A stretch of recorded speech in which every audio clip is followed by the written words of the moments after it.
I was just randomly browsing the internet as I do, random images, and I found one of someone got bored and they made like this cast from a woman's boobs, like and the stomach and everything, and to put in the cast they did jelly, lime flavoured jelly, and then afterwards they got squirty through and put it on top and then cherry as a nipple. I was cracking up when I saw it. It was absolutely brilliant. That's in that sex book as well. That is a great pudding. Aha, yes. You should just really have a restaurant. Great pudding idea. But I've seen better. I've seen women actually used as plates. You know. Yeah, they do that in like China and stuff, don't they? Yeah, I mean, well, I've seen it in hentai, but they're like actual dessert pictures. Have you seen the episode of Futurama where it has all the fat guys and it has all the paintings on the fat guys? You could have a restaurant where all the food is served up on a woman's tits. I actually had that very idea once. I think we should do it with very hairy fat men. Oh! We should have a hairy fat men Friday, but not tell anyone. Bring a whole new meaning to there's a hair in my suit. Excuse me, there's food on my hair. Have you seen, there was this restaurant in Japan where originally it was just food served in toilet bowls. What? But then the customers, being fucked up, decided it would be fun to mush up the food in the toilet bowl so it looked like shit. And then the restaurant evolved into serving food that just looked like shit from the first place.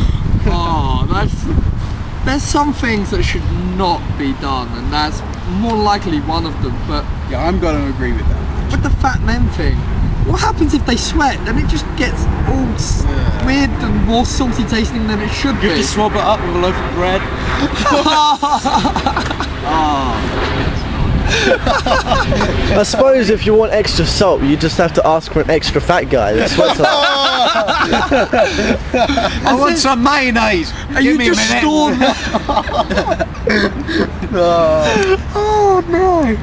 But I mean, to make them extra salty, what you do is you make them sweat more by keeping them in the kitchen. Of course, it's really hot in kitchens.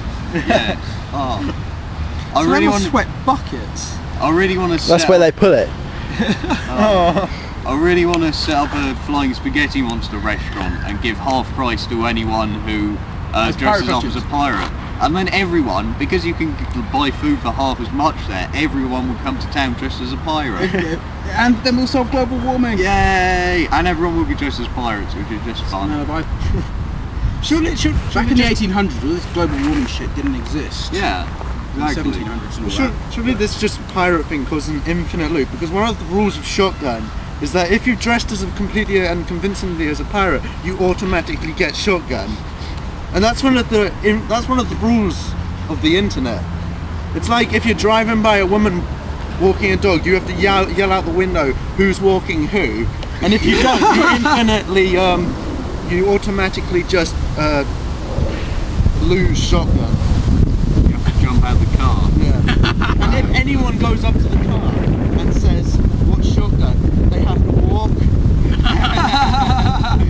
But pirate thing just causes an infinite loop, because if everyone dresses as a shotgun, as pirate, who gets shotgun? Then everyone sing piratey songs until they can't go anymore. They go by whoever's most if the person who's driving is dressed as a pirate and no one else is, how does that work? He has to sit in the passenger seat. Driver, except you drive from the passenger seat, you've got to kind of lean over like that. But then he's got the problem, right? How is his legs going to reach the pedals? That is a problem. He'll do the Jeremy Clark. How can you use pedals with a peg leg? You can, it's just kind of... And a hook. What's going to happen there? If it's on your left hand, you can't change gears. Like special add-ons to put on the end of the peg leg. No, or you know how you get like the cars and stuff that are adapted for disabled people? You can adapt it for pirates. So the gear stick's like got a hole in it, and you just kind of scoop the hook through. Just for the whole hook hand thing, didn't they have something similar in Top Gear when they're doing one of the challenges and they had to use like their cameraman? Yeah. And he like only had one hand. And then his hand came off on the steering wheel. Nice. That was just brilliant. You know, it'd be really annoying if you were a pirate and you were driving along and then you thought, oh shit, I better brake. So you slammed your peg leg through the brake and it made a hole through the pedal, but the brake didn't go down. And then you'd be going,